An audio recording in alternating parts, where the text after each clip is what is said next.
Assalamualaikum warahmatullahi wabarakatuh. Alhamdulillah wa syukurillah la haula wala quwata illa billah. Asyhadu an la ilaha illallah wa asyhadu anna Muhammadan abduhu wa rasuluhu la nabiyya ba'da. Allahumma sholli wa sallim wa barik ala habibina wa safiina wa qurratu a'yunina sayyidina wa maulana Muhammadin wa ala alihi wa ashabihi ajmain. Amma ba'd. Ayohal hadirun, pemirsa Gajayana TV yang dirahmati Allah.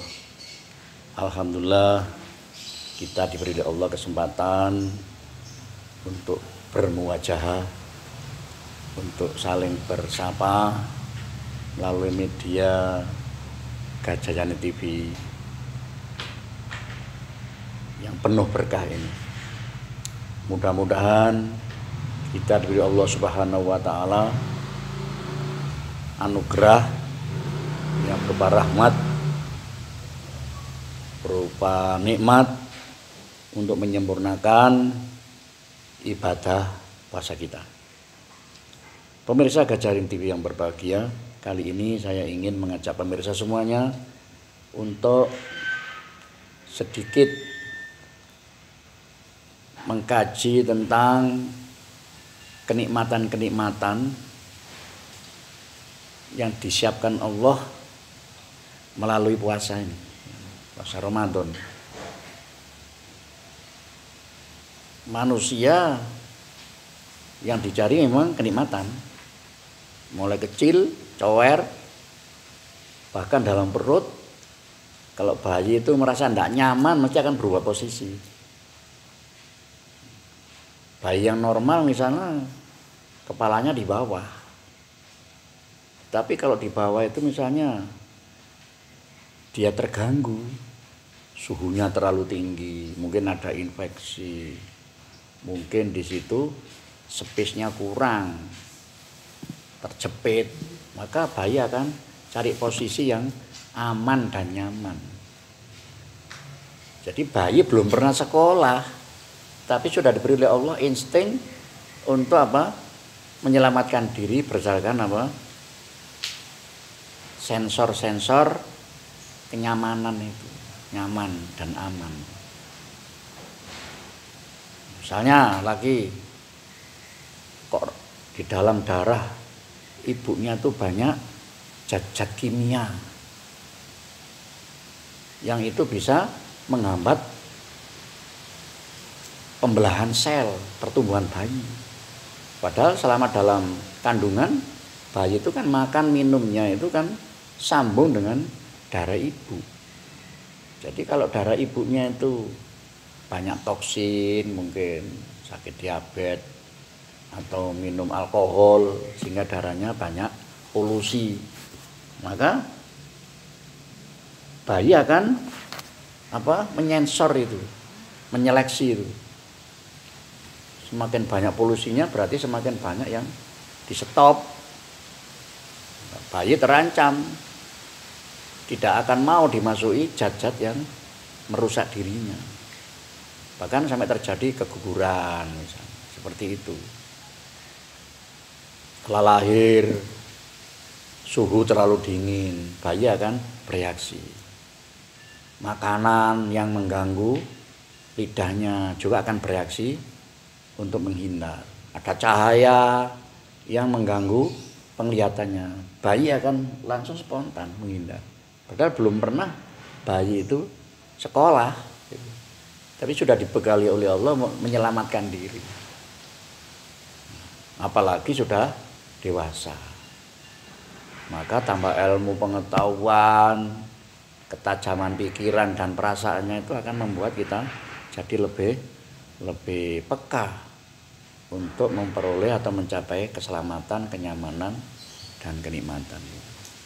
Nah, pemirsa, kaitannya dengan puasa bagaimana? Selama setahun katakanlah pemirsa, kita makan, minum, kemudian bekerja keras sekali, sehingga menimbulkan banyak hormon-hormon bertebaran, hormon stres, hormon sedih, hormon kecewa, ya. hormon marah itu bertebaran dalam darah. Nah itu bisa menggumbalkan dan membuat orang ini tidak sehat. Makan banyak tapi darahnya tidak bisa mengangkut. Maka dengan puasa ini emosi-emosi yang menimbulkan efek yang tidak baik itu tadi itu bisa diredam. Allah berikan cahaya kesabaran. Awal rahmah kan gitu. Seperti kayak yang pertama rahmat. Nah, rahmat antara itu kita diberikan cahaya-cahaya kesabaran. Cahaya-cahaya ridho, syukur, cahaya-cahaya keikhlasan.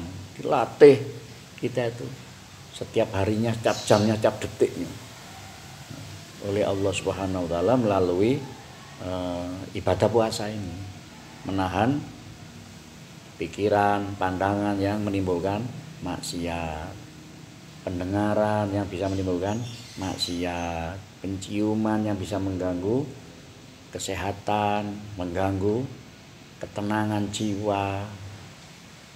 Kita juga tidak makan, tidak minum mulai fajar sampai matahari tenggelam. Nah, itu yang bisa membuat kita itu jadi lebih sehat secara psikologis, secara rohaniah, dan implikasinya pada ini kinerja fisik kita juga ikut sehat.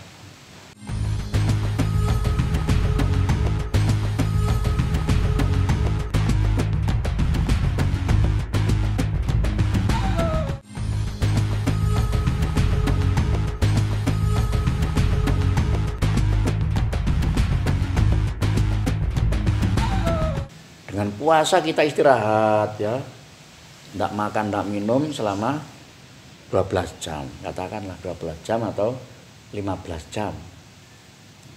Istirahat. Usus kita bisa istirahat. Dengan istirahat ini pembuangan kotoran macam-macam itu bisa dikerjakan oleh lever kita secara maksimal.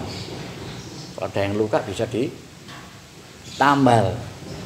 Kalau ada yang kotor bisa dibersihkan. Makan ya gitu. Yang asalnya itu makan 3 kali, dengan puasa tidak akan mungkin bisa makan 3 kali. Mungkin paling ya berbuka bisa banyak, nanti sahur sedikit. Tengah malam kita tidak selera makan, jam 11, jam 10, jam 12 tidak selera makan. Karena setelah berbuka kita tidak kerja keras, ini masih utuh, tidak lapar. Dan gilingnya juga butuh waktu minimal 2 jam, setelah itu diserap. Beda kalau sarapan pagi, jam 10 sudah lapar karena pagi kita kerja keras. Nah, sekarang yang kedua, pola kita makan. Nah, pola kita makan. Dengan puasa kita ini, kata Allah, la'alakum tatakun. Kita bisa menjadi orang bertakwa. Apa itu? Ya, menjauhi yang dilarang, ngikuti yang diperintah. Rasul SAW berpesan. Jadi, kalau makan, harus ada proporsinya. Harus ada bagian-bagiannya. Makan sepertiga. Minum sepertiga, terus napas sepertiga. Yang sering terjadi pemirsa, waktu makan karena enak dipenuhi. Nah, ini juga menjadi masalah besar di kemudian hari. Karena ususnya itu kan butuh space untuk bekerja itu. Nah, ini dipenuhi sehingga maksimal melarnya itu tidak bisa lagi melakukan gerakan peristaltik, mekar mingkup, mekar untuk menggiling, makan untuk memeras sari-sari makan, tidak bisa karena dipenuhi itu. Jadi maksim seperti makan yang memasukkan pentol bakso yang besarnya sak gegem gini, bisa masuk tapi tidak bisa ngunyah karena mentok ya, saking penuhnya. Lah khusus seperti itu, kalau makan itu tidak dibatasi sepertiga tadi. tidak bisa mengolah dengan baik, sehingga banyak yang nutrisi-nutrisi yang masih utuh itu lewat begitu saja di usus itu dan keluar lagi. Nah, berarti terjadi apa? Mubadir. Mubadir itu pekerjaannya setan katanya Rasulullah Shallallahu Alaihi Wasallam. Berikutnya efek dari kenyang itu, kalau kita tidak mengikuti resep dari Gusti Kanjeng Nabi itu, makan sepertiga, minum sepertiga, napas sepertiga, tapi dipenuhi dengan makanan doang, full sampai mentok di diafragma, apa yang terjadi? Levernya akan terdesak oleh usus yang sudah penuh itu, desak ke atas, ginjalnya terdesak. Jadi yang terdesak tidak hanya ususnya dengan usus lainnya, tapi juga levernya. Sehingga lever yang bertumpuk-tumpuk yang mestinya bekerja untuk menyaring darah, menghancurkan racun, kemudian menghasilkan banyak enzim, banyak zat-zat yang dibutuhkan oleh tubuh, itu tidak bisa bekerja maksimal karena perut kenyang. Nah, itu efek dari perut yang kenyang itu yang langsung bisa dirasakan adalah kelumpuhan organ-organ vital kita seperti liver, ginjal, empedu, pankreas. Bahkan kalau diafragma yang terdesak ke atas juga mempengaruhi ini dinamika gerak-gerik dari paru-paru kita, tidak bisa maksimal menyerap oksigen dan untuk membagi oksigen ke seluruh tubuh. Ini masalah. Sampai orang akhirnya hanya duduk menggeh-menggeh karena kekenyangan. Kalau orang Jawa itu nyebutnya kemelakaren. Biasanya anak-anak kecil yang baru belajar puasa itu makannya itu ndak ukuran itu. Ngambil porsi seperti sama dengan orang dewasa. Macamnya ada nasi, ada kolak, ada lagi apa semua dikumpul dimakan. Akhirnya yang terjadi kemelakaran itu, kepenuhan, sakit. Kalau orang dewasa tidak bisa bekerja itu, kondisi kenyang itu yang ada hanya kelelahan dan ngantuk. Saya punya seorang pekerja, kalau nyangkul itu kuat sekali, kuat dan cepat. Jadi waktu nyangkul itu 1 jam itu sampai sudah dapat mungkin 10 meter, truk, cepat sekali. Ini bertahun-tahun saya tawari, kalau sudah jam 10, ayo Pak, makan Pak, sarapan. Hanya ganggeng dan maunya hanya minum. Karena tadi pagi mungkin tidak sarapan, pikiran saya itu agak siang, jam 9, setengah 10, jam 10 saya tarik makan, tidak mau. Jam 11 tidak mau. Sampai bertahun-tahun, kenapa? Hanya guyu saja, tersenyum. Sampai suatu ketika saya jadi penasaran, nopo to Pak, kok mboten kersa sarapan? Nih Pak Bisri, nek mbon mangan niku awak niki jadi kelenger, mboten kuat macul. Oh gitu toh. Jadi waktu itu saya tidak mengerti hubungan antara makan yang mestinya nambah kekuatan kok malah kelenger. Nah ternyata setelah kita amati lebih detail kinerja usus, liver, ginjal, macam-macam organ vital kita itu hubungannya dengan kekenyangan. Nah baru kita paham bahwa ternyata kenyang itu efeknya sangat buruk pada kita. Bukan hanya usus tidak bisa mengolah seluruh nutrisi yang masuk, makanan yang bergizi itu tidak bisa digiling dengan halus, tidak bisa diserap, tapi menimbulkan kelumpuhan usus dan kelumpuhan organ vital yang lain. Karena lumpuh tidak bisa ngirim nutrisi, orangnya juga ikut geloyo, bahasanya itu geloyo. Ini kan jadi rugi waktu, tenaga, makanan yang bergizi itu jadi sia-sia gara-gara kita nuruti itu tadi, nafsu tadi. Karena enak terus saja. Kadang-kadang celananya tidak cukup, ya dilonggarkan. Saking enaknya dan kita tidak ingin kehilangan momen enaknya makanan. Karena itu momen puasa ini kita harus berjuang.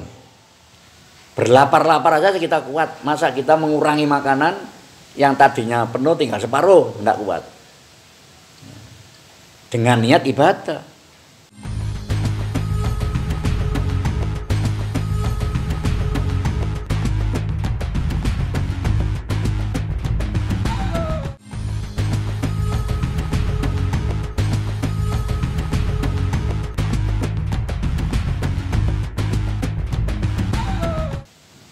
Seperti pesan Rasulullah, orang beriman itu makan, tidak makan kecuali dia dalam keadaan lapar. Dan kalau makan, dia akan berhenti sebelum kenyang. Dulu saya, wah ini makan enak kok disuruh berhenti. Berhenti sebelum kenyang. Ya karena waktu itu kita berusaha untuk komit ya.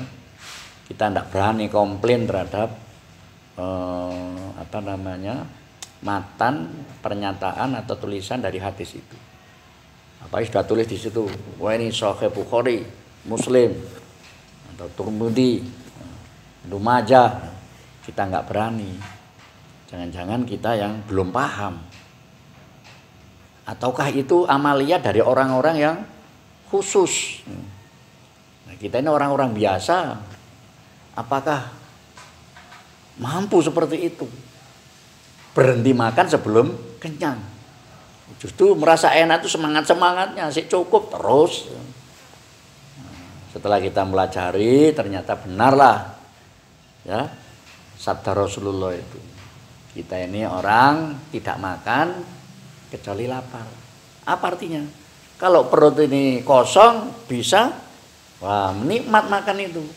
Bisa mengolah makanan maksimal dan bisa menyerap semua nutrisi yang terkandung di dalamnya. Tapi kalau perutnya belum lapar diisi, bahaya bisa urat. Yang digiling setengah halus campur dengan yang kasar. Urat. Apa yang terjadi? Ya gilingnya akhirnya tidak bisa sempurna. Pengeluaran hormon atau cairan-cairan zat perut yang dibutuhkan oleh usus jadi apa? Error. Ini untuk penyerapan nutrisi zatnya beda, ataukah ini dikirimkan cairan untuk penghancuran, penghalusan. Jadi menimbulkan masalah. Kasihan usus kita itu ya. Sering kita kasih masalah, tadi tinggal nyerap saja sudah halus, karena ditambah yang kasar-kasar akhirnya urat. Jadi masalah. Karena itu banyak orang yang sakit itu jadi wajar ya. Karena nutrisi yang kita serap itu tidak maksimal, apalagi sering ngemil ya, itu juga tidak bagus, tidak beri kesempatan usus ini untuk menyerap secara tuntas sampai kosong dan lapar. Nah, bisa diisi lagi dengan baik. Nah, pemirsa, puasa ini momentum yang sangat strategis untuk merubah pola hidup kita, yaitu khususnya tentang makan, yang itu adalah kenikmatan terbesar manusia. Makan, tidur, kawin, 3 itu. Mudah-mudahan kita semua berhasil, karena tanpa pertolongan Allah kita tidak berhasil. Dan Allah sudah ngasih fasilitas Ramadan ini. Ayo semua puasa wajib. Dan puasanya kita enteng kan, hanya 1 bulan. Kalau orang zaman dahulu, zaman Nabi Musa, Nabi Isa, Nabi Daud, Sulaiman, itu tidak 1 bulan tapi 40 hari. Dan puasanya tidak 16 atau 15 jam. Puasanya 23 jam. Jadi berbuka maghrib 1 jam, 1 waktu, lalu puasa lagi sampai besok. Tidak ada sahur. Sekarang kan enak, berbuka setelah maghrib, lanjut buka lagi, terawih, lanjut lagi masih bisa. Dulu nggak boleh. Puasa maghrib 1 jam, setelah itu puasa sudah. Besok lagi baru makan. Soro itu puasa zaman dulu itu. Karena itu dengan keringanan seperti ini hasilnya yang mungkin lebih top dibanding orang zaman dulu karena ada Lailatul Qadar di dalam Ramadan ini. Ya mari kita manfaatkan untuk melakukan revisi-revisi atau remedi-remedi yang diperlukan atau relearning, belajar ulang supaya organ-organ kita jadi lebih baik. Terus pikiran-pikiran kita yang mungkin kurang konsisten, tidak sejalan dengan hidayah Allah, tidak sejalan dengan sunnatullah, tidak sejalan dengan pesan-pesan Rasulullah. Ya. Sekaranglah waktunya kita berjuang dengan niat ibadah. Kita tidak menyembah pada hawa nafsu, tidak menyembah kepada nafsu kita, tapi taat dan hanya menyembah pada Allah Subhanahu wa taala. Jadi nafsu kita itu sebagai